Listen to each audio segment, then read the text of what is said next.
It was late October in rural New Mexico, the kind of night where the desert air cut through your jacket and the stars above felt almost too close. A long, empty stretch of road lay ahead, the headlights of Rachel's pickup slicing through the darkness. She was driving back from a work trip, half a tank of gas left, no towns for miles. That was when she saw it, a figure on the side of the road. At first, Rachel thought it was just a lost kid, a boy, maybe 10 years old, standing completely still, near the shoulder. He wore a simple gray hoodie and jeans, his head down, hands buried in his pockets. She slowed down, heart aching. Out here, in the middle of nowhere, a child alone? It didn't feel right. Rachel pulled over and rolled down the window. "Hey, kid, you okay?" she called out. The boy didn't move. Slowly, he lifted his head, and that's when she froze.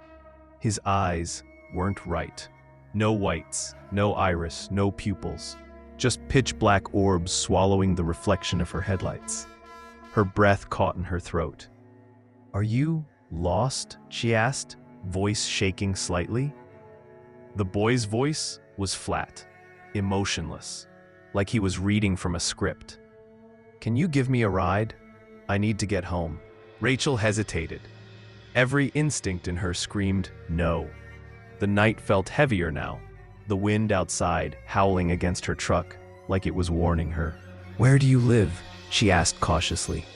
The boy tilted his head, still staring with those impossible eyes. "Not far," he said. "Let me in." Rachel gripped the steering wheel tighter. Something in his voice wasn't right.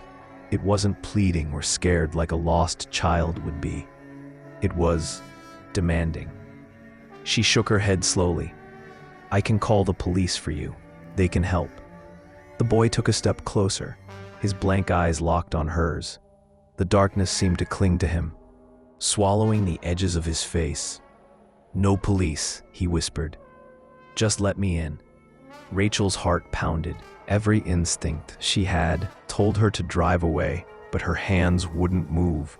She felt like she was locked in place, the boy's gaze pulling at her, demanding her attention. Then he smiled. It was small, almost polite, but it didn't reach his eyes.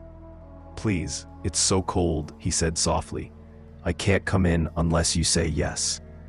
The words sent a shiver racing down Rachel's spine. "Unless you say yes." Suddenly, Rachel realized something. The boy wasn't shivering. He wasn't breathing hard. He wasn't acting like any normal kid stranded on a dark highway would act. He just stood there, waiting. Her foot slammed on the gas before her brain even made the choice. The truck roared forward, and in the rearview mirror, she saw the boy still standing there, watching her go. For a few miles, her hands trembled on the wheel, knuckles white. The desert highway stretched on endlessly, and Rachel tried to convince herself it was just her imagination. Just some weird, creepy kid, nothing supernatural, nothing out of the ordinary. But then a mile later, her headlights illuminated something up ahead.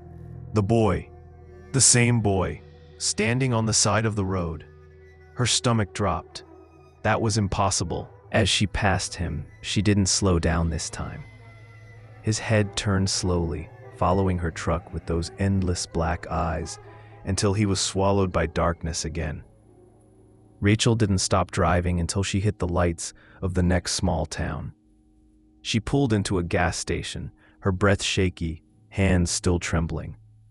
The clerk inside gave her a strange look as she stumbled in, pale and wide-eyed. "You okay, ma'am?" he asked. Rachel told him what she saw. The boy on the road, the black eyes, the impossible way he appeared miles ahead of her after she'd driven off. The clerk's face went pale. You saw him too?" he asked quietly. Rachel froze. "Too?" He nodded slowly. "People round here call him the black-eyed child. Folks say he shows up on lonely roads, always asking for a ride, always needing permission to get inside your car or your home. You did the right thing, saying no." Rachel swallowed hard. What happens if you say yes? The clerk didn't answer right away. He just looked at her with a strange, haunted expression, and finally said, "Don't ever find out." Rachel never drove that road alone at night again.